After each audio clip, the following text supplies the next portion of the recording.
Good morning, millennials. Welcome back to The Toast and happy hump day. Hope everybody's having a blessed day. Don't forget to hump someone you love today. And there's no greater segue than that. No, to the girl that I love. There never is. I can't believe it's Wednesday. In some ways, it feels like a long week, and in some ways, it feels like a short week, and I feel like the week is going by, and I don't have enough time. But on the other hand, I woke up today, I'm like, it could be Thursday. It really could be. Maybe it should be. Maybe if people cared, it would be Thursday. Maybe if people cared about Thursday, you would know what it's like for you to wake up and it not be Thursday. To me, it feels like Sunday because I have lived 1,000 lives since we last spoke to you all on this podcast. Mainly, I watched what is probably the most disturbing documentary I've ever seen. Wow, what? And I'm gonna call someone out because I only heard about the documentary on Remy Bader's Instagram. And Remy, the fact that I had to watch this, I blame you for. You should be deplatformed for putting this out in the universe. Okay? Did she tell you to watch it? Did she recommend it, or she just mentioned it? Just mentioned that it was wild. And then I saw it somewhere else on TikTok. I'm like, oh, this is clearly something people are talking about. Let me watch it. Now I watched it with Ben, and Ben is mad at me. So therefore, if A equals B and B equals C, Ben is also mad at Remy Bader. He doesn't know it yet, but he is. And I just need to say that nobody should watch this documentary. And people had said, Claudia, you're not going to believe the turn that it takes. And I didn't. I didn't believe the turn that it takes. Now, I won't spoil it, but it's about this cult. And it wasn't a very successful cult, but it was interesting because they were like, digital. They live streamed their entire day 24/7. So there was so much footage. And essentially, the cult leader, as all good cult leaders do believed that she was God. And was she? No. They were all doing drugs, and drinking 24/7 nonstop for like 15 years. And this, Mother God, they called her, this leader, her real name was Amy. She pretty much drunk herself to death. She also had anorexia, and she was really believed that the smaller the weight she would ascend higher to heaven, making her lighter. So it's giving math. We saw this woman, Jackie, for probably the last 2 years of her life, drink herself to death. And so all the footage, she's getting smaller and smaller. She's getting more decrepit and more decrepit. And because she's very spiritual, she is not taking any medicine. They don't believe in 3D doctors. 3D is what we would call reality. And so she just drinks these tinctures of basically metal, and she turns blue. She's gray, and then by the very end, she is blue. And I was shook that I guess that for most of it, she was still alive. But I would say for the last couple of weeks, she was a dead person. But she had a pulse. She couldn't walk. She wasn't speaking. They were putting her in the bath. But this was what she wanted. Yes. To ascend. Yes. To ascend. I couldn't believe what I was watching. I will be haunted forever. What's haunting about it? These are people, nutty people making their own choices to be nutty. What is haunted is the visual of someone who is so bones. Okay. Blue. Jackie, she was blue. I swear to God, it looked like paint. She was blue. And then when she actually died, her followers kept her body in a hotel room for a few days. And they were doing all this electromagnetic. They're look, she's stimulating energy. And so we were she might have been from all the metal. Yes, that's what Ben was saying. She was magnetic. So they took these devices up to her foot, and they're look, it's going up. I'm yes, she's literally a statue. She's metal. Filled with metallic. Then the hotel was getting suspicious, so they took her body out into the woods, and were waiting for the ascension. They thought this Was it a nice hotel? No. They didn't have a lot of money, but they were doing a lot of live streams, selling that metal product, those tinctures to people, lots of products, doing booking sessions for healing. I will never in my life get that visual out of my head. The documentary starts with a picture of this alien body. That's how the police discovered this body. And we're I wonder where this alien comes into play. And then slowly over time, you realize this woman who was a normal looking blonde lady, then brunette, is the alien. Becomes the alien. Jackie, me and Ben, we could not believe what we were watching. It was freak show at its finest. It was all live streamed. There was so much to unpack, the Dr. Phil of it all. But for me, like and they had people who are a part of the cult in the documentary. They're still very much, but like Amy is God. They were crying about her death. They, you know, some of them went back to their normal lives, but some of them still. There was this one lady who was this was just like what people weren't saying. This was a group of mentally ill people. And one of the people who was, in my opinion, the most brainwashed, she had showed up. All these people like found Amy online. Were they mentally ill when they arrived, or they became mentally ill? Both. They were susceptible. They were vulnerable. Okay. But they were all mentally ill. Like, it's like some of the stuff that they were saying, it was just beyond. And this one woman who I think was probably the most vulnerable, all these people found Amy online, and Amy, you know, invited them to join. So they all like lived in this cabin. They were always moving. And this one woman joined and brought her 4 kids. No. And it was a crack den. Like they were, it's not like, okay, you want to be wooey hippie, like sit in the grass, harmless. But they were all doing drugs. No, that's child abuse. Yeah, and the lady's mom did eventually come pick up the kids, and she didn't see them for many years, and she was like, it's really tough, but like this is what Mother God wants. She was like the most vulnerable, and she's still like, she was crying when she was telling the story about Mother God dying. Like it, like, I don't even know. I don't even know. Please do not watch this documentary. Like, it was really upsetting. Well, it sounds like you kind of like gave away the ending anyway. Like the alien is Amy, and she goes blue. And I just want to say that for me, I don't think this was was that her name? Was that the name of the documentary? Blue Dadu. I just want to say one of my takeaways from the documentary, and I don't think this was many takeaways from many people. Like, the people of Hawaii will not be fucked with. Like, when she was dying, they were like, I got a call from the Galactics. Oh, one of the core tenets of this cult is that like Robin Williams posthumously like is a part of this cult. He's one of the leaders. He speaks to Mother God, and Mother God tells him his message. So they're like, Robin said we have to go to Hawaii. Does Robin know? Did Robin know he was a part of this cult, or he's just kind of like someone that they've... You know, that's a good question, because the cult spans many years, and I'm sure one of those years is when Robin Williams died. Yeah. I don't know. They didn't bring it up. But Robin Williams said we have to go to Hawaii. So they take this woman who literally is blue, cannot walk, is skin and bones. They can put her on a plane. Okay. They get to Hawaii, and like in Kauai, the local people start to figure out that there's this woman claiming she's God, and they're very spiritual people. That they're all living in this house, and then it becomes like a thing in the community. People start protesting, and then she really angers everyone by saying, I'm sorry, I don't remember the name. They have this god of nature or something. It's really like a very powerful, important person in the Hawaii community. And she says, I am her. Oh my God. Blasphemous. Jackie, they run this woman out of town. They get her out. Like, no one has, in Colorado, in Oregon, they've never been able to like crack. The police know about her. There's nothing they could do. People of Hawaii got her out in weeks. Like, do not fuck with the people of Hawaii, bitch. Yeah. It was so dumb. Please don't watch it. Wasn't gonna. Never heard of it. Certainly not tempted now, but thanks for the synopsis. Oh my God. Oh my God. Yeah, I'm not okay. What was it called? Love Has Won, because that was the name of their cult, LHW. That's really a bad cult name. Yeah. That's how you know. That's how you know. I think the making of a good cult documentary is when they have former members. Okay. And who are now out of it and can see how nutty it was. And there were only 2 people in the documentary who left the cult, but they still like spoke about it with reverence and like, I don't know. They didn't go hard enough for me, you know? Yeah, because if everybody's still in the cult for the most part, and there's no one who's trying to get who needs justice here? No one. It's just kind of like a bunch of freaks doing their thing. Yeah, I guess it was a victimless crime. Yeah, and so when no one's like, there's no actionable items, no one's upset about what's going on. The one person who died is the person who started it, and she wanted to die. She chose to. It's hard to become moved to action when there's nothing to be done. And like sometimes that's true. You got to let your freak flag fly, and everybody's looks different. They let their freak flag fly a little too close to the sun, though. I feel like freak is one of those words that's going to get canceled soon. Oh, interesting. And so I've got to use it as much as I can.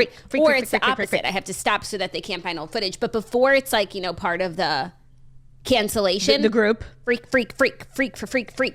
That's a good call. But no, sometimes freak is the best word. I feel like freak was an integral word in our childhood. It was. Oh, she's a freak, freaky. Like freak, I don't know if it was like a family thing or it was a cultural thing at the time. Like when we were all, people our age, were you guys also like saying freak all the time?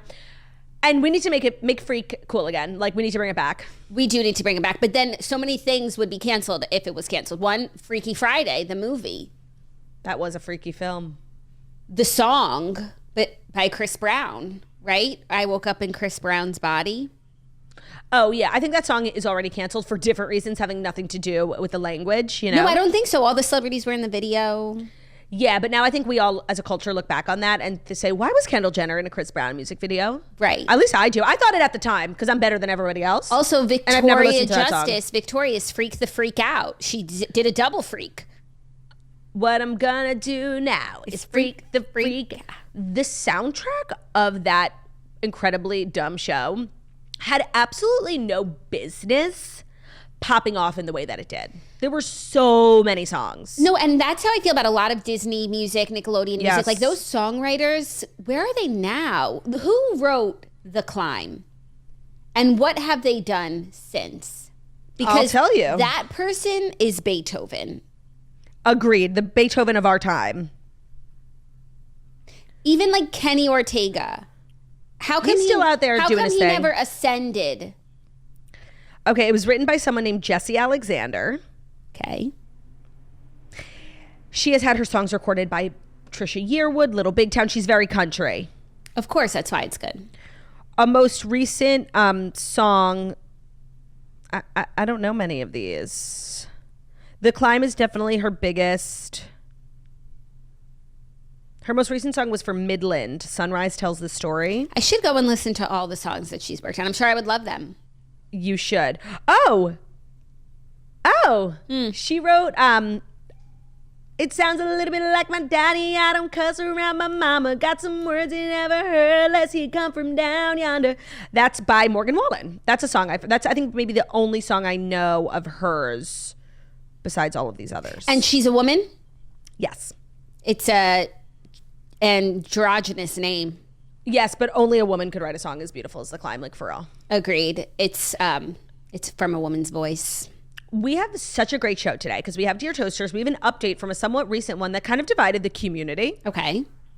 We also have Time Person of the Year. We do. Which I have something insane to say. We have a lot to break down from her first sit-down interview in 4 years. Very long article. Did you read the whole thing? I think so. I did read the whole thing. Maybe I was almost at the bottom when I gave up, but I got the juice. And I have something to say about the article, so I'm ready to dive in. Okay, so without further ado about someone who was blue here are the fast side stories that you need to know. Mother God was giving Bluey. Is Bluey blue? Yes. The dog. Is it a dog? It's a cartoon, like it's a little caricature. No, but he's a dog, right? I don't know. I don't watch, but I know that he's blue. I feel like I've watched more than you, Bluey. I watched it with Kayla. He might be a blue dog. Yeah, he's blue. He's blue. Confirmed, Bluey is blue. Maybe he was inspired by Mother God herself. Maybe it's kind of a subliminal message to make people join LHW. And Are you saying it's propaganda? They're indoctrinating the children. Bluey is a cult leader. Bluey is a cult leader. No, you know who's a cult leader? Us? Mickey Mouse. Yeah. Olivia sent me the funniest blog about why Mickey Mouse is one of the Kim Jongs and how the way that he runs Mickey Mouse Clubhouse, it's North Korea. Let me just read this one quote and you'll know exactly what I'm saying. Is the article saying that Mickey Mouse is pushing North Korean propaganda? No. Or there's just a lot of similarities? He's inspired by Supreme Leader. Okay. That's what it is. So amongst other references that they cite, and they do have a theory that all of his friends are being kept underground in his clubhouse and they can't escape.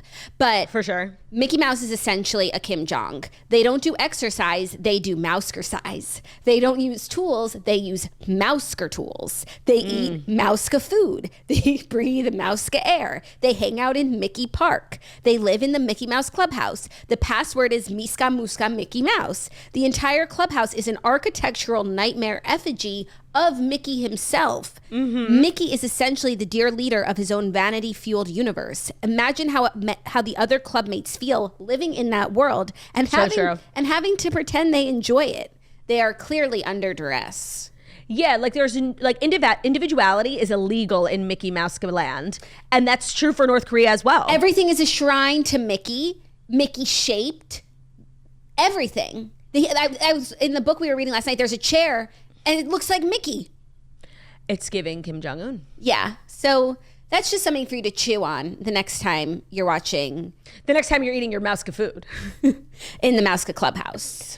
All right, well, our stories are brought to you by Rakuten. Rakuten is the most rewarding way to shop and save because our members earn cash back on everything that they buy. Rakuten is a shopping platform that partners with over 3,700 stores across every category. That includes beauty, clothing, electronics, home, department stores, pets, etc.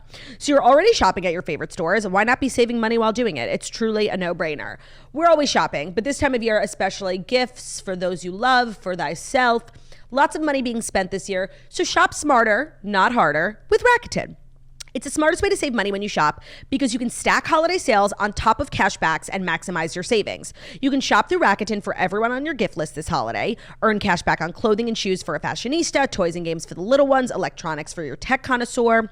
The stores pay Rakuten a commission for sending them shoppers, and Rakuten shares that commission with its members. So you get paid via check or PayPal quarterly. They have 17 million members who are already saving. You can get the free Rakuten app and download the free browser extension. They're going to find you the best deals, sales, and coupons. They're doing all the work for you at amazing brands like Macy's, Adidas, Walmart, Nike, Bloomingdale's, Blue Mercury, YSL Beauty, Wine.com, Samsung, Sephora, Kiehl's, Tarte Cosmetics, Fenty Beauty, Dyson. If you're treating yourself to a Dyson Airwrap this season, be smart because that thing will cost you a mortgage.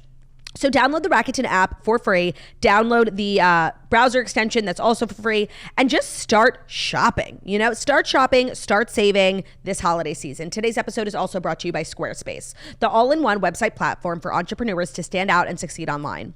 Whether you're just starting out or managing a growing brand, Squarespace makes it easy to create a beautiful website, engage with your audience, and sell anything from products to content to time, all in one place, all on your terms. So whatever reason you might have for wanting to start a website or maybe revamp your website, whether you have a side hustle, you work in e-commerce, you own a small business, Squarespace is the place to go because it can be very overwhelming and kind of intimidating to build a website. Like some people literally go to like trade school for that. No, we just have Squarespace and it's so easy. So if you want to, showcase an asset library, like if you're a photographer, a videographer, an artist, a graphic designer who wants to show like a portfolio of work, you can upload, organize, and access all your content from one place. You can sell custom merch. You can showcase video collections. Their website templates are really flexible, so get started with one of the website templates. They look very professional. They have designs for every category, and then you'll be able to customize your look, update your content, and add features that fit your unique needs. What I love most is, especially if you're using Squarespace for e-commerce and you also want to sell in person, whether you're doing like a trade show or something, they have a point of sale. So you can sell in person by connecting a Square reader to the Squarespace app. It'll keep your orders, your inventory, and your customer data in sync with your online store. So everything will be organized and clean just for you. So check out Squarespace. Head to squarespace.com for a free trial. And when you're ready to launch, go to squarespace.com/toast to save 10% off your first purchase of a website or a domain. That's squarespace.com/toast. Today's episode is also brought to you by the Game Time app. You should not have to worry about when to buy tickets for your next big event. Game Time is the fast and easy way to buy tickets for all the sports, music, comedy, and theater near you. With killer last-minute deals, all-in pricing, and views from your seats, plus their best price guaranteed, Game Time takes the guesswork out of buying tickets. So Game Time is the only ticketing app that gives you complete peace of mind with your purchase. See the view from your seat before you buy so you know exactly what to expect when you arrive. Their all-in prices show you your total up front. So you know what you're getting and that you're getting a great deal before you check out. Nothing worse than like scouring, finding decently priced tickets, and then going to check out, and it's actually double the price because of fees. Game Time is going to show you the actual price up front. You can buy tickets in seconds with 2 taps. The app is very easy to use. They have deals on tickets right up to the start of the event, even an hour after it starts. So you can find exclusive flash deals and sponsored deals on tickets for football, basketball, baseball, concerts, comedy, theater, and more. With zone deals, you'll pick the section and Game Time will pick the seats for big time savings. And of course, the Game Time guarantee means you'll always get the best price. If you find tickets somewhere else in the same section and row for less, Game Time will credit you 110% of the difference. So take the guesswork out of buying tickets with Game Time. Download the Game Time app, create an account, and use code TOAST for $20 off your first purchase. Terms apply. Again, create an account, redeem code TOAST for $20 off. That's TOAST. Download Game Time today. Last minute ticket deals, lowest price, guaranteed. Great, thank you. Our first story of the year, Times Person of the year. Our first story of the day, Times Person of the Year is here. And after much debate by us yesterday over the finalists, they decided it should be Taylor Swift. I have so many questions about the process because it's clear in the interview this process is months long. Starting in the summer, they were in Santa Clara for that show there, like kind of evaluating her for Person of the Year. The year like wasn't even halfway over, but very interesting. I wonder if they do sort of this with everybody who's nominated and then pick a winner and everybody else gets like a little blurb elsewhere. That's fair. So I have a lot to say. Okay. The first thing I want to say is I told you so. Like, I knew this was going to be it. And it's so major, you know? The second thing I want to say is very crazy and very controversial. I think there's a chance that Taylor Swift listens to the toast. I did not have a dissimilar thought. Okay, because she said two things. Now, the first didn't raise my eyebrows that much. She used the word nefarious. We didn't invent that word. It's a word. We definitely use it more than other people our age. It's something that's associated with us, but we by no means invented it. No, and it's definitely a word for the reasons that we love it. It's also a word that she would love too. Yes, because it's very she's a wordsmith. It's descriptive. You know exactly. It's punchy. So I could see her separately, parallel thinking, arriving at the same word. Then she said something else. I saw what she said. When she was asked about Beyonce, she was explaining why she loves Beyonce and how Beyonce is just a precious gem of a person. I rest my case. I saw that too. And then it got me going back to be like, where and when did we start saying that? Like, we've been saying that since 2018 at least. Did we get it from something that maybe she got it from, like it resonated with her too, or did we totally make that up? I don't even know what's ours. Did we invent precious gem of a man or a woman? I don't know. I can't think of a reference of like a movie or somewhere where we got it from. Yeah. And the thing is with the toast, like you can, deny that you listen to it, but based on the way you talk, like we'll be able to tell, Also, the trash takes itself out. Yes! Oh my God! Yes! Yeah. No, we didn't invent that. No, and we didn't say it like that. We said that we were going to take the trash out. Also, trash taking itself out. When does that happen? You got to take out your trash. Yeah, no, I just think, I know we sound crazy. I think there's a chance. I had like a split second of a thought. I was like, oh, she sounds like Toasty, but I didn't actually think maybe she listens. But then one more thing. What? She heard Travis's podcast about her, so she's not unfamiliar with the act of listening to a podcast. She's not unfamiliar with the medium. She's not. I just wanted to say that I think it's possible. Now, I know I'm delusional, but I actually don't think that she could listen to our podcast because of how much we talk about her. I know. Even though most of it's positive, I wouldn't want to hear people talk about me every single day, and like and probably more than half of what we say and theorize about her is wrong. And that'd be really frustrating, like her screaming at the podcast like, no, we started dating way long ago. That wasn't our hard launch at the first game. I just think there's a chance, and I wanted to say that. Okay. Now, so many other things to take away from the article. It was really well done. And she hasn't done like a full-blown sit-down interview, like no holds bar, in a really long time.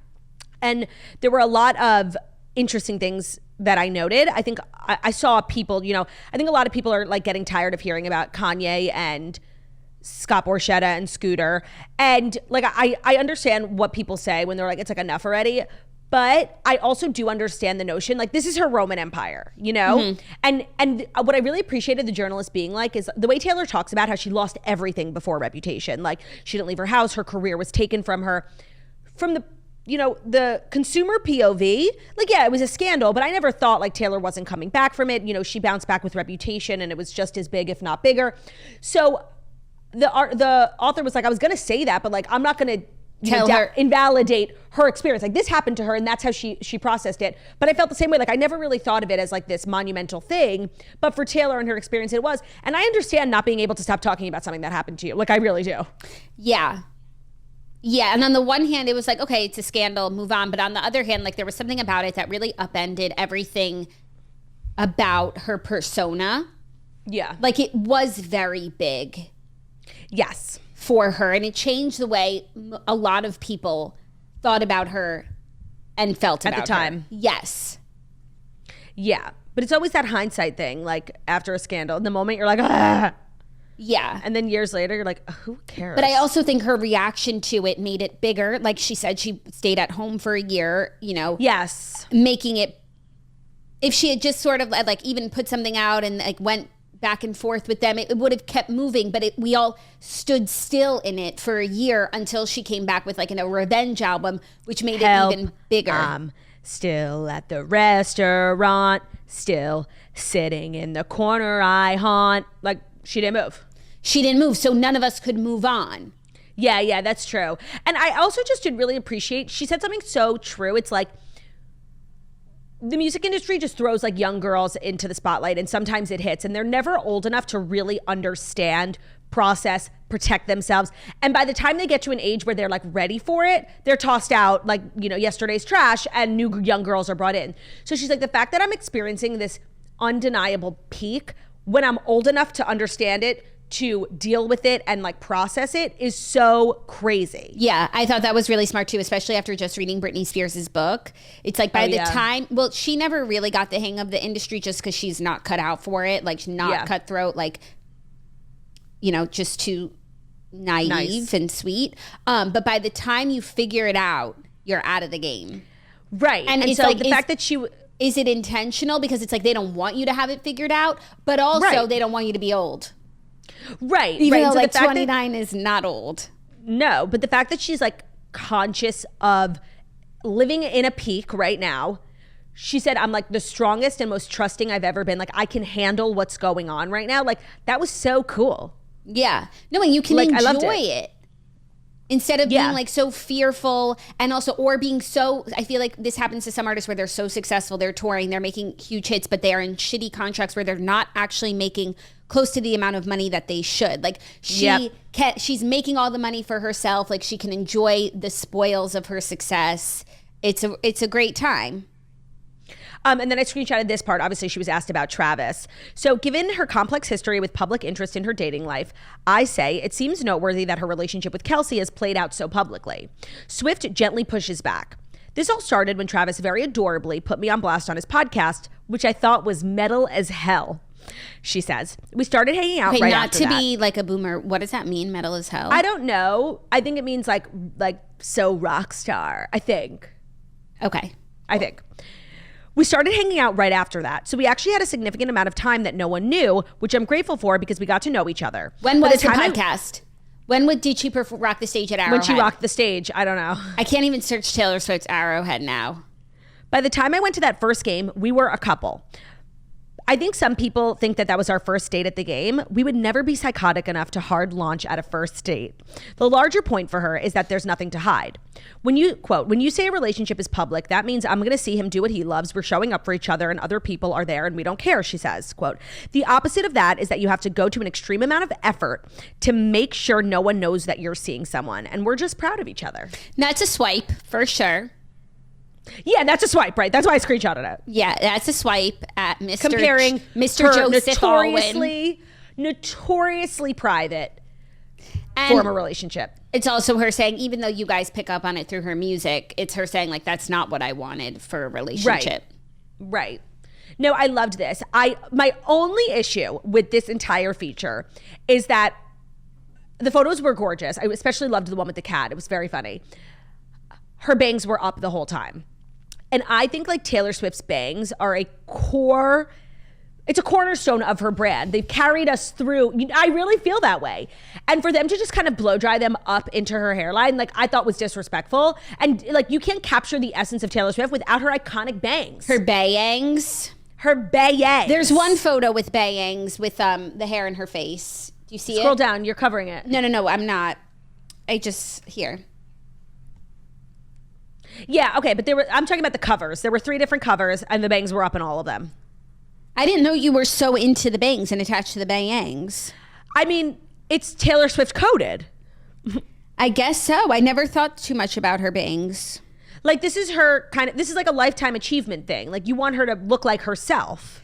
Yeah, they didn't really do that. They tried like new stylish things. Artistic, which not like necessary. But like it should be like a portrait. Agreed. But that's also me being very literal, but I am a literal person. You are. I'm not like artistic, abstract whatsoever. Same. I'm very right side. Like I want portrait, maybe even by an art. I don't know. Ellen von Unwerth. Annie Leibovitz. Love. Maybe like she's naked from the back and she's wearing a sheet across her bosom and she's turned to the side. Very Miley Cyrus, Vanity Fair. Like that's what it should have been. Yeah. So all in all, I love this. And especially I'm glad we went through all the people who have won it in previous years, because noting how few music, creative, art people have won makes this like an even bigger deal, because it really is a global thing. Yes, I agree.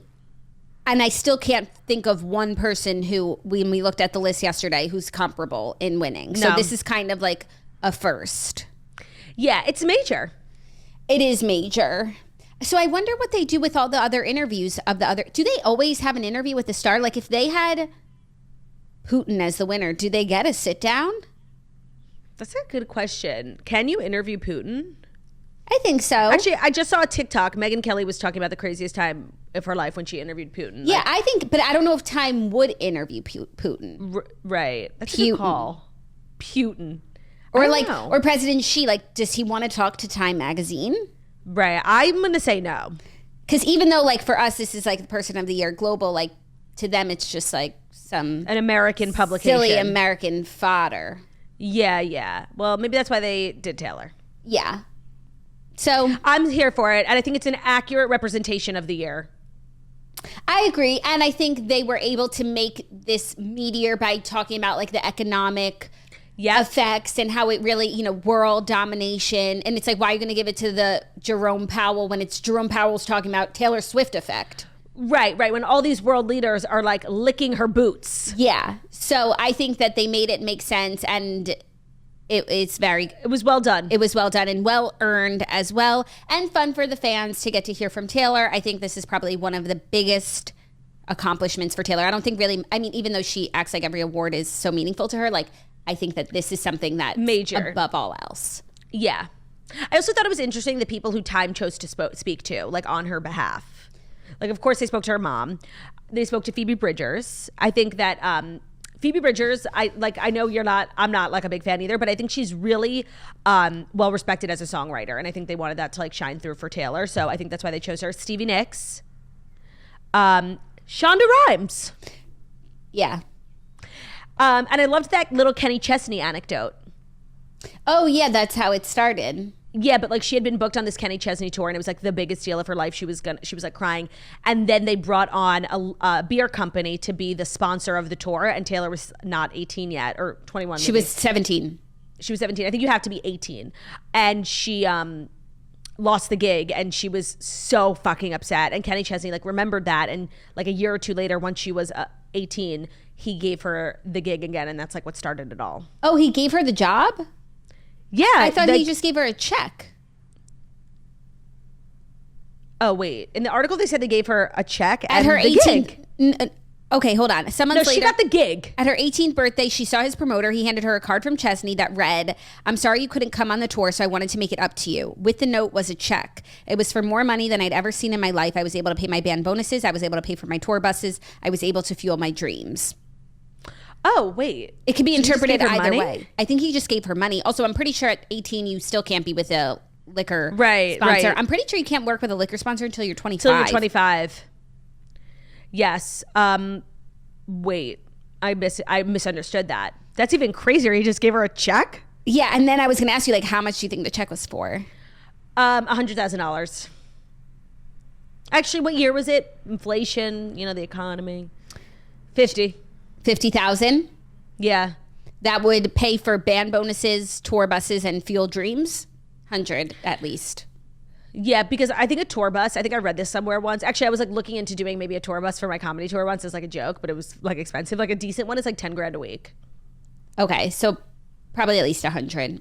Yeah. 6 figures. Wow, love Kenny Chesney. Oh, I also loved the Kelly Clarkson shout out. Of course. When she was talking about her re-recording, she was like, you know, people would say it, and like literally every time I ran into Kelly Clarkson, she would tell me to re-record my music, and like my parents told me to do it, but it just felt like such an undertaking. I wasn't sure if I was going to do it. I love that she always credits Kelly Clarkson. While it's like it's kind of a parallel thinking idea. It's not like a unique idea that Kelly had, because other people in Taylor's life told her to do it, but I love that she always credits Kelly. Right, and also it sounds like she ran into Kelly over the years, and Kelly continued to say to do it. Yeah, it was not just the tweet. We all know about the tweet. But Taylor said, I would run into Kelly Clarkson and she would always tell me to do the re-recordings. Yeah. Our Love. Queen, matching queen. Yeah. So, fun time person of the year. Always a fun thing to talk about. It's the end of the year. We have another of the year for today's stories. Oh, what is it? It's at the end. Okay. I think it'll be a fun one. Fast food chain of the year? What is it? Fast food chain of the year? No, but what would be your fast food chain of this year? Oh, personal. Yeah. Well, this was like my year of health. So like I actually didn't eat a lot of fast food. You know what it would be for us? Sonic. Yes. Yeah. The year we discovered Sonic. So good. Are you ready for our next story? Yes. It's a bit of an update from yesterday's story about Amy and TJ, because now their exes, Andrew Shue and Marilee Fiebig, are dating after bonding over the traumatic cheating experience. Sus. So the ex-spouses of scandalous news couple TJ Holmes and Amy Robach have gotten closer. Page Six has officially exclusively learned they are dating, according to multiple sources. We're told the couple have been dating for about 6 months after bonding over the experience of being cheated on. Quote, it turned into something else and they're connected over their values. It's bigger than the affair now. They're told that the hurt is over and the duo has moved on. They're not heartbroken and sad. They are moved on. This is like one of my favorite romantic tropes. It's giving Shania Twain. Yeah. A lot of I thought of it first immediately. Thought too. Shania Twain's husband literally cheated on her with her best friend and left her and went with the best friend. So Shania ended up marrying the best friend's ex-husband, who also got left, and they're still together. Wife swap. Literally wife swap. What are other like classic examples of that? I don't think For there me, are it's that always many. like Shania. Yeah, but that would be like a good book idea. Yes. And the thing is, it's not really that crazy of an idea, because it's like, It's not. If A equals B and B equals C and C equals D, then A equals D. It's logic. Because if these two Like people could like TJ each liked Amy and Amy liked Brian or whatever his name is, it makes sense that the person who once liked TJ through the transitive property would like Brian. it's A equals D. Yes, A equals B and B equals C and C equals D, then A equals D. Did I not just say that? Oh, did you? I missed the D. Okay, it's A equals D. By the way, it makes complete logical sense. Like all these people obviously just have similar tastes. Right. Similar interests. They probably all Values. They're probably all on the same category of looks. Yeah, they're Same all like, level. like good looking. Same Yeah. league. Yeah. It should happen more often. I would say if you get cheated on, the first person you should try and Call for when you're ready for love is the ex. true. That is so And true. if it happened at you guys got cheated on at the same time, you will both need the same amount of time to grieve. roughly, to grieve, to get over it, and then be ready again. Your timeline, your taxi cabs are lining up. So fucking true. That's a silver lining about getting cheated on, but hopefully you don't get cheated on with someone single. Oh my God. Then it's like, we're all losers. Yeah. Yeah. Oh God. Hopefully you get cheated on by someone. I didn't even think of that as like an option. I think that happens a lot. I think it most of the time. Yeah. Damn. So we can't help you there. No. Are you ready for our next story? Yeah. Paris Hilton is revealing one of the heartbreaking reasons why she opted for surrogacy. Okay. So Paris Hilton is doing a lot of press because her new show, Paris in Love, is out. She did an expansive interview with Romper, and she explained that she still has so much PTSD from what she went through at Utah's Provo Canyon School for Troubled Youth. So she said, if I'm in a doctor's office, I get a shot, anything, I will literally have a panic attack and I can't breathe. I just knew that would not be healthy for me or the baby growing inside of someone who has such high anxiety. So when she was at the school, she talked about in her book, she was like physically, sexually, and emotionally abused, and they would subject her to gynecological exams against her will and like hold her down. And oh my God. So now she has a fear of doctors, obviously. Rightfully so, and didn't think that she could go through all of that pregnant. I might have chills. Yeah. Well, makes a lot of sense. Yeah, makes a lot of sense. I still think like one of the craziest things Paris Hilton's ever done is like have a full blown kid and not even tell her mom and or her sister. Like, and then I do it again. Yeah, oh yeah. And yeah, she did it twice. Like, that's so iconic. I know. I did the episode with Olivia when we announced that she had a baby girl, and her kids are 11 months apart. It's so nice, amazing. And then she brought her home for the holidays. No, obsessed. And her name is London, and it's giving London Tipton, who was inspired by Paris Hilton. Life imitating art, imitating life. Life imitating art, imitating life. Exactly. But I do think a lot of people who don't know Paris, like, or what she's about or read her book, like, were probably like, oh, why did she just opt to have a surrogate? And, you know, what maybe she had been through. Mm-hmm. This is it. Is that a memoir you would recommend? Yes. Okay, speaking of memoirs, we would recommend. I started Keenan's book yesterday after we like decided it would be the perfect thing to read, and it's not for me. I'm gonna finish it because I'm like 20% in and it's short and I want to reach my goal. But I really feel like exactly how we described it yesterday, as you know, he's never really opened up about what he's been through. I feel like he's still not opening up. Like it's so surface level. That's a risk you run with a memoir. And also, what's funny though is Keenan, that article that I chose yesterday, like the point of the article was about him saying like, I'm going there, I'm writing a memoir, like this is the time to go there. And by the way, maybe he does go there. I'm literally only maybe 25% in. Maybe he's just glazing over his childhood because you typically don't like the childhood part of the memoir, but he was a he's child not even star. he's not going in chronological order because he's talking a lot about being a parent and how, you know, he grew up like very middle class, so he like really struggles with how to like give his kids stuff. Because he grew up with, you know, not nothing, but much less than he has now, and he doesn't want to spoil them. So it's not chronological. He hasn't talked about like SNL yet. It's just like, it's really not good. That's disappointing. I know. And surprising. Overall, it's not funny. Disappointing and surprising given everything we said yesterday about how he is a writer. He is funny. He does have an interesting story. We don't know it. I don't hear his voice in there at all. Like it's really I'm not enjoying it. It happens. But like I'm ready for the juice, you know? Yeah. And in the prologue he's like I'm going to get to it. Like he's met everyone. Elon Musk, Obama, like everyone's been on SNL.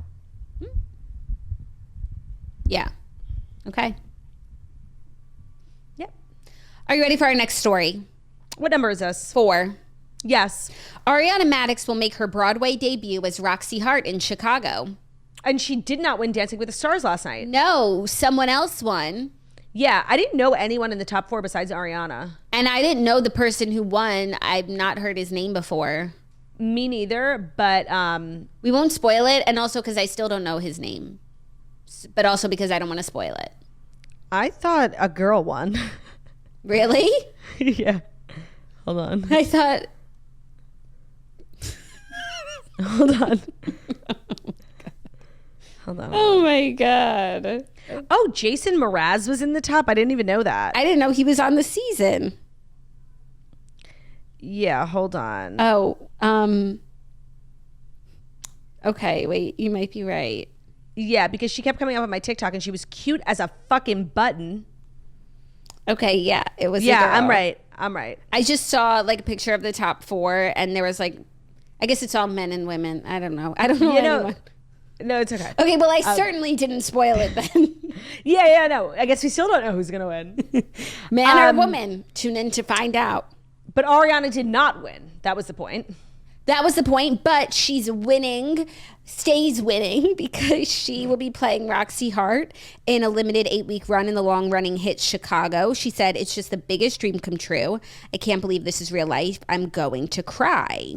Can Ariana sing? Well, she studied musical theater at Flagler College and first moved to New York City after graduation with hopes of landing a spot on The Great White Way. She never made it, instead moved to LA, where she would go on to find famous Vanderpump Rules. I feel like all of the Vanderpump Rules stars can do something. Sing or act or are interested in either medium. Yeah, they were all like models and actors when we first met them. Yeah. So this is a role Lisa Rinna has played, Erica Jane has played. It's kind of like a reality star role. Well, in Brittany's book, she talks about how she was offered it and she turned it down and she regrets that. A lot of reality stars have hit. I saw the great Nene Leakes on Broadway in Cinderella. Oh, yeah. No, but that's... No. Yeah, she was in Cinderella, but that's different than but this. I don't know if I saw it with her as the fairy godmother or Fran Drescher as the fairy godmother. I remember I saw an iconic fairy godmother, but I can't remember if I'm conflating two different stories now. Well, that's a real Broadway role. Like, right. Nene's foray into acting was very real. This is like buzzy. Yes. And I feel like it's always someone of note who would be good in the role.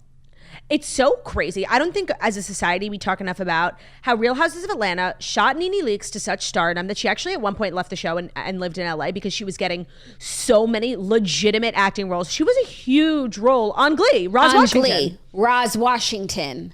Then she was in that other show, The New Normal. Yeah, she was like, that was kind of her show. She was like a Ryan Murphy gal, kind of how like Kim is now like a Ryan Murphy groupie. We know Emma Roberts, Sarah Paulson. He has like a group of girls he loves. Nene Leakes was one of them. What happened? I don't know. I mean, Roz Washington is one of the greatest characters in cinematic history. It's true. She's this insane swim coach at the local high school in Glee. She's the only one who could take on Sue Sylvester. Yes, Roz Washington. Like, so good. So good. Take me back. She was in a lot of stuff. Yeah. I wonder why she turned back home. Why it didn't work out. Yeah. I wonder if she had like a falling out with Ryan. Because, yeah, he uses, like, Emma Roberts is in everything he does. Like, that could have been for Nene. Years. He loves Leah Michelle. Mm-hmm. Okay, so she was in Dynasty, by the way. She One was? episode. Okay, I was going to say, I've seen every episode. A lot of reality stars that like on their IMDb are in things like as themselves. Yeah. So she was on The New Normal, 22 episodes. She was on 13 episodes of Glee. And that's really it. Uncle Drew, I don't know that one. That's not a Ryan Murphy production. I wonder what happened. I wonder what happened too. Are you ready for our fifth and final story? No. The fifth and final story is brought to you by L'Oreal. The new L'Oreal Paris Bright Reveal Dark Spot Serum and Broad Spectrum SPF 50 Daily Lotion. Dark spots, game over. Dark spots are like the most annoying thing on the planet. You need to prevent them. You need to, take care of them. And L'Oreal has a duo, 2 fabulous products to treat them and then to prevent them. So first, we got to be wearing sunblock under our makeup, girlies. Like, we absolutely need to. And I know a lot of people don't like to do it because they leave a white cast and like your makeup looks weird, but not the Broad Spectrum SPF 50 Daily Lotion from L'Oreal. It will protect you from the sun. Dark spots are intensified by the sun. It is lightweight and a non-greasy product. It is a sunscreen that has an invisible texture, so it will blend seamlessly with your skin tone, and it primes really well with makeup. Put it on under your makeup and just start listening to me. Then, life happens. You will get some dark spots. That's why you got to try the L'Oreal Paris Bright Reveal Dark Spot Serum. After 12 weeks, you can see up to 40% less visibility on post-acne marks, 43% less visibility on dark spots, and 49% more even tone. In 1 week, it will start fading even the most stubborn of dark spots, and after 2 weeks, your skin will look clearer, your skin texture will look refined and smooth. It's made for all skin tones, it's suitable for sensitive skin, and it's formula validated by dermatologists. So discover the new Bright Reveal Dark Spot Duo. Visit Target online and in store to buy yours today. Those 2 products are the L'Oreal Paris Bright Reveal Dark Spot Serum and then the broad spectrum SPF 50 daily lotion. Today's episode is also brought to you by Seed. Seed's DS-01 Daily Symbiotic is a broad spectrum probiotic and prebiotic formulated with 24 clinically and scientifically studied strains for whole body benefits, including gut, skin, and heart health. Everyone's talking about gut health, gut mania, gut. What can you actually do? I feel like a lot of people are talking about a lot of things, but everyone's talking about Seed, the probiotic that actually works because it is designed to survive your digestive tract, to actually start working. If you've taken a probiotic or a prebiotic and you haven't felt like it does anything, that's because a lot of times it won't survive your digestive tract. Seed's got that taken care of. There's also a lot of reasons why you would want to take care of your gut health, start taking a probiotic or a prebiotic. Number one is digestion. Like, you don't feel like you're a regular girly who's making big soft duties. Seeds will take care of it. A lot of your skin issues can be connected to your gut health. Seed can help with that. So visit seed.com/toast and use code TOAST to redeem 25% off your first month of Seed's DS-01 Daily Symbiotic. That's seed.com/toast and use code TOAST. Just a great thing to add to your morning routine. Every single morning, you'll start seeing results becoming regular. Maybe your skin will clear up, your gut will be better. It works amazing. You're pooping every day. Your body will feel great, and it'll become a non-negotiable in your everyday routine. So visit seed.com/toast and use code TOAST to redeem 25% off your first month of Seed's DS-01 Daily Symbiotic. That's seed.com/toast, code TOAST, TOAST. Thank you, Seed, for sponsoring today's episode. Thank you, Turdy, for telling us about Seed sponsoring today's episode. It's been an absolute pleasure. Our fifth and final story. Oxford's 2023 Word of the Year is here, and it is... I think I know. Rizz. Yes. So I learned a lot yesterday because I knew the word Rizz. It's a word that the kids use. It means like swag. You're like, oh, he's got a lot of Rizz. It comes from derived from the word charisma. I didn't know that. And it actually makes me like the word a lot more. I love the word charisma. I think it's a grossly underused term. And it's going to be continue to be underused, though, because it's been supplanted by Rizz. But did you know Rizz before this story? No. And I never heard of the word. And I don't know if that makes me like really out of the jargon, or like Oxford kind of is using a word that isn't the word of the year. Like that, it's not the word of the year. It's very, very niche. And people really don't use it. It's just like a slang word that exists, but it hasn't been like assimilated into language in the way that a lot of slang words have. It doesn't make you in the know. It's kind of like a crazy thing. Yeah, because the other options for word of the year were situationship. Oh, God, I fucking hate that word. It's cringe. Yeah. Swifty. That's not a That would have just been like embarrassing if they chose that, and thirsty seeming. And the other word is prompt, which would have been used because of AI, like you have to give a prompt. Oh. It's a stretch. I feel like AI would have been a better word of the year. I want to ask you. Okay, so tell me if you know these like current hot slang words, okay? Mid. Like mid-level, average. Yes. Used to insult or degrade something of an opposing opinion, labeling it as average or poor quality. Okay, yeah, that's pretty... Like his new girl is mid. That's pretty literal. I can get behind it. Simp. Simp is like when you're being like kind of like desperate and thirsty, like simping over someone, like eyes wide open, but you're kind of being a loser about it. When someone does way too much for a person that they like. Yeah. You're being a Drip. loser. Trip? Drip with a D. Is that like when you have swagger? Like you kind of. When something is very cool. Like it can be used to describe an outfit or an accessory. Like, oh, look at that drip. Look at that swagger. Yes, I'm correct. No, but it's more of like a physical thing. One thing is a drip?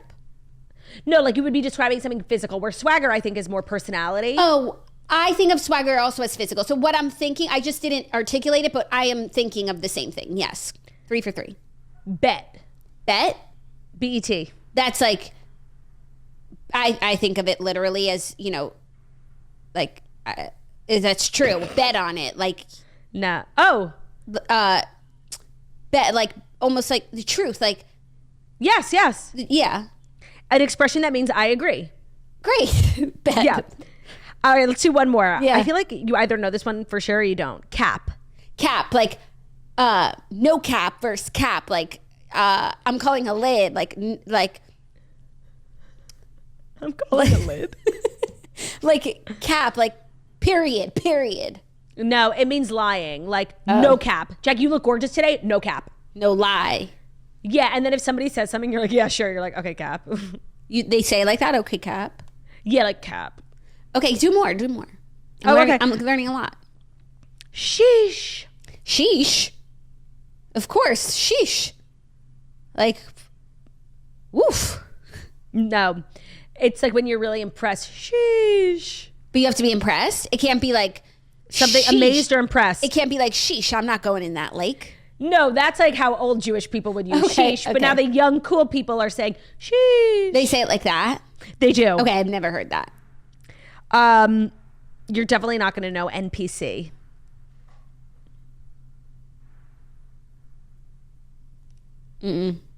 Someone who doesn't think for themselves. But what does it stand for? So NPC is a type of live that people do. And so you'll come across someone's live and they're like pretending to be a doll. It's so stupid. Okay, but I like that. Someone who doesn't think for themselves. Bussin. Bussin. I actually don't know. You should just start using it. Like when something's really good. Like these potato chips are bussin'. I love that. I love that. That word is bussin'. I think we got all of them. The wheels on the bussin' go round and round, round and round, round. That's my bussin'. So Rizz. Rizz is the word of the year, and it's not. And it's not. I'm so glad you brought that up. Yeah. I have a question for you. Do Yeah. you think that you have Rizz? Charisma? Yes, I do. I know I do. Okay. I fucking do. I know it. By the way, Everything's coming up roses. That's charisma. for sure. By the way, we need to talk about something that happened last week. No, we don't. What? Because everybody's saying that I don't know how to do cross-eyed. That you didn't do cross-eyed when you said... We had a whole conversation about how I love doing cross-eyed, and then I did it, and people were like, "You're not doing it." So maybe let me do it for you real. Actually, like, I know you could do cross-eyed. I would go to bat for you. Bet. Yeah. She can do cross-eyed. Bet. And those cross-eyes. No cap. Those cross-eyes are bussin'. My cross-eyes are bussin'. But you have to show everyone because you Okay. you got too didn't excited. do it? You didn't do it. Okay, ready? Now I'm like nervous. Like maybe I'm not doing it. Ready? You are. I think that was Did I do it? I think those cross-eyes were bussin'. My cross-eyes were bussin'. Now, what else is bussin' is that our show is not nearly over because we have Dear Toasters and we have an update. Should I start with the update or end with the update? It ends with update. Start, because now you've got me titillated. So we had a bride who wrote in recently about her mom's boyfriend coming to the wedding. Right. And we had told her, like, it sounded like she was being like a little selfish. Like, we understand they haven't been together for so long and you're grieving your dad, but like you do want your mom to be happy at a day that's really important to her. And I was really curious if she like vehemently was just going to ignore us and disagree. Hey, Jackson Laturd. I was the wenchey bride who didn't want her mom to bring a date to my wedding since my dad had passed. I realized I was the problem. Hi, it's me. I ended up telling my mom her man was more than welcome. They danced and had a great time together. They have since broken up. But I do not regret inviting him since she had such a great time and a friend to be with all night. Thank you guys for being so honest and giving me the sisterly advice that I needed. I just got chills. Thank you for being too. a self-aware queen who's open to feedback. Yeah. And I'm glad that your mom had a fun night dancing the night away. Me too. And hopefully you put him at the end of the picture so you could crop him out. I doubt she put him in the picture. I He's know, the boyfriend. I You know. don't put the boyfriend. See, the thing is, you do something nice for someone who makes you feel good. Yeah. And we all win. Even though they broke up. Like, it doesn't matter. Yeah, even at a wedding, you just want a dancing partner. Even if you're not even in a relationship, like you bring a friend, like you want to have someone to dance with. Yeah. Especially at your daughter's wedding. Now, our next submission is maybe one of the biggest red flags I've ever experienced in toast history. Ooh, okay. The other night, while my husband and I were in the bathroom getting ready for bed, he was sitting on the side of the tub and I was naked. And then he blurted out, "It makes me so sad that you won't always have this good of a body." My heart broke instantly. And long story short, we just went to bed completely silent. I'm literally 21. I go to the gym daily. I have yet to have kids, obviously. You literally don't even need to explain you and your body. obviously, but I'm probably at my peak. But like, really? Maybe I'm wrong for being so hurt by that comment, or maybe he's just an ass. Help. Well, first of all, husband, 21. That's young. I didn't realize that when I was reading this the first time. Was this her husband, she said? Yeah. And he sits on the edge of the tub while she bathes? She didn't say she was in the bath, but she said he was sitting on the side of the tub and I was naked. So I assume she was in the tub, immersed in water. Like, just feel like a tub should be you time. Oh, really? Ben comes in when I'm in the tub all the time. Oh, really? Yeah, like I like to talk and I sometimes need him to bring me pretzels. I guess I just take me time where I can get it. But also Ben is always stealing my body wash, so I scream because he needs to go get it for me from the shower. Oh, yeah. Sometimes I do need something brought, but we're not having conversation. But also, you take longer baths than I do, so I'm not. Yes. Okay. Regardless. You're fixating on the wrong part. I don't think it's weird that her husband would keep her company. Not weird, but just like, get out of my face for a second. Get the fuck out of my face, ho. Yeah. So this is a bad comment.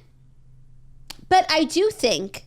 No, it's bad. No, it's bad. But I think that sometimes like men can be very immature, and yes, maybe at 21 he thinks, oh, I want you to look like this forever, but then he will hopefully, if he's like a good decent man with depth, like when he sees you get pregnant and give birth to his children, he will appreciate that body even more. Like I think there's a chance that this is like a very shallow, nasty thing to say, but it's also just could be like naive and he doesn't even know what's waiting for him. Because I've seen so many, like reels, these corny poetic reels about like men who talk about how like they appreciate their wife's bodies, every stretch mark, every curve, like it brought them their family. It's a vessel through which it gives life to their children, those breasts. Like I think that perhaps he could mature with age and that he won't actually always feel this way forever, but it's just a dumb fucking thing to say. No, and I do think you should like talk to him about A, why it's hurtful, B, like to know that it's wrong, just so that sort of mentality doesn't stay, Yeah. Like I do think I could definitely agree with you and see it like being chalked up to these are two really young people, and like young people say dumb things and years later they realize how wrong they were. But I do think planting the seed now, being like why this was hurtful and why it's wrong and why it's damaging, like is important in terms of his growth.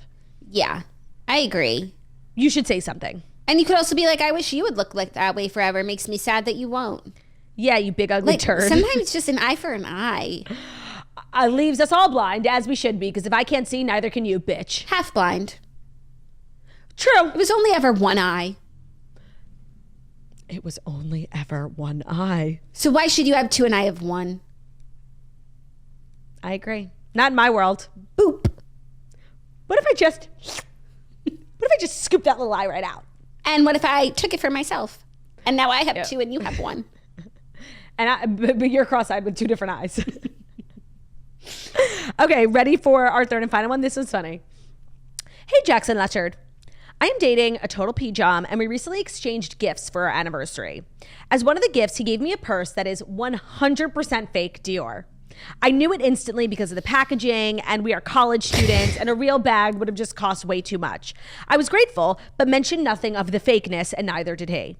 I am not at all a snob who needs a real designer, but I'm just not a designer girly. I prefer simple pieces. And I do feel cringe wearing a fake designer item because I just never cared about labels. Do I say anything? I am not mad at all, and he gave me plenty of amazing gifts, but I lightly cringe when I see the bag, and I just don't know if he thinks that it's real. I just don't know if he thinks it's real / thinks I think it's real. Right. Does it even matter? Help a girly out who's non-confrontational but would feel better if it was not an unspoken fact that he gifted me a fake bag. Yeah, that's really awkward. Also, because you need to make sure he doesn't get something like that ever again because you don't like it. Like if you were someone who like is fine with a fake, that's who cares? And that you would love the bag, like, yeah, who cares? But if he thinks he's slayed the gift department, like he needs to know, like, I'm fine. You don't need to get me a new gift. Like this is fine. But like going forward, I don't want fake bags. This isn't my style. No, but she doesn't even want designer bags. Like she says, it's not my style. Right. You need to find a way to communicate that. Even designer bags, like without making him feel bad about his gift. You need to let like a bunch of time pass so it's not like so fresh. But there's just an element of this that's like actually really sweet. Like of course. He thinks he got her a Dior bag. Or does he? Or does he think that he like found a really good fake and that he slayed? I don't know. Men like don't know about counterfeit stuff. I think they do. They have their own. I mean, if he's into True. like, you know, there's Yeezy. counterfeit jerseys. Yeah. Maybe he thinks he like pulled a fast one over. But like, you would obviously think like, how did my college age boyfriend who's on a budget buy me a $3,000 Dior bag? Like, I guess you could come at it like really ignorantly and be like, I feel like you spend too much on this bag. Like, I know how much this bag. We should return it. I know how much this bag costs. Like, yeah, we should return it. And then if he admit like, oh no, babe, it's fake. And then, but then how do you should say, well, still, I don't want designer and I don't want fake. Playing dumb is my absolute favorite thing to do. Yeah. No, like it's too much, babe. Let's go back to the store and return it. Yeah. Where'd you get it again? The mall? Yeah. Yeah. Play dumb. Love that. But you should let him know because you don't want him to keep doing this. That's really the issue. But it's also it's so not the one sweet. bag. You can have everyone gets a gift they don't like and you just put it on the shelf. But it's about going forward. One, if he was conned. Right. And two, like you don't want him to keep getting gifts of this elk. It's like so sweet. It is sweet. He sounds like so cute. I'm not mad. Unless he like was trying to buy her a fake bag and passing it off as real. Like there's so many different combinations of how. I know. What does he know? You know, and like what is he trying to think you know? Right. Was he taking advantage of, or is he taking advantage of you and your kindness and your generousness of spirit? You got to say that the gift was too much and you want to return it. That's the only way forward here. It's simply the only way. Yeah, you have to find out how much he knows, but you also have to course correct. Yeah. You have a lot of work to cut out for you. I don't envy you. We do Dear Toasters every Wednesday. And if you ever want to write in about something that's going on in your life, we will, of course, always keep it anonymous. And you can do so by emailing deartoasters@gmail.com. Or you can go to our website, thetoastpodcast.com. There's a little submission box when you scroll down, also completely anonymous. We will help you out. And if we have helped you out in recent weeks, months, or years, and you have an update for us, like did you take our advice? Did it work? Did you not take our advice? Did you wish you did? Don't leave the toasters hanging. We love doing updates. Thank you to the girl who wrote in today with her update. You can also send us an email, deartoasters@gmail.com, with an update. Just put update in the, what? I was just thinking, because I was like, I know we had a good title for the episode when we were talking, and I'm like trying to remember it because I thought you were about to make fun of me because I said the word update like 50 times in one sentence. No. I was just thinking of what today's title is, and I remembered, and it's so funny. Let me think. Did you not have that feeling when we were saying something like, oh, that's the title? A plus B plus C equals D. Oh, also good. Okay, what is yours? Those cross eyes are bussin'. That's the title. Have a great day, everyone. Thank you so much for listening to the Toast and Millennial Morning Show, where we deliver the fast stories that you need to know every Monday through Friday on YouTube. So if you're watching us on YouTube, please feel free to subscribe and give this video a thumbs up. We're also available as podcasts and where podcasts can be found. So at Spotify, Stitcher, Public Radio, iRadio, Castbox, all the places where listen to podcasts, find as a Toast. Leave a 5-star review about how beautiful, stunning, and wickedly talented we are. Have a great day. Happy hump day. Don't forget to hump someone you love. Bye. Love ya. Bye.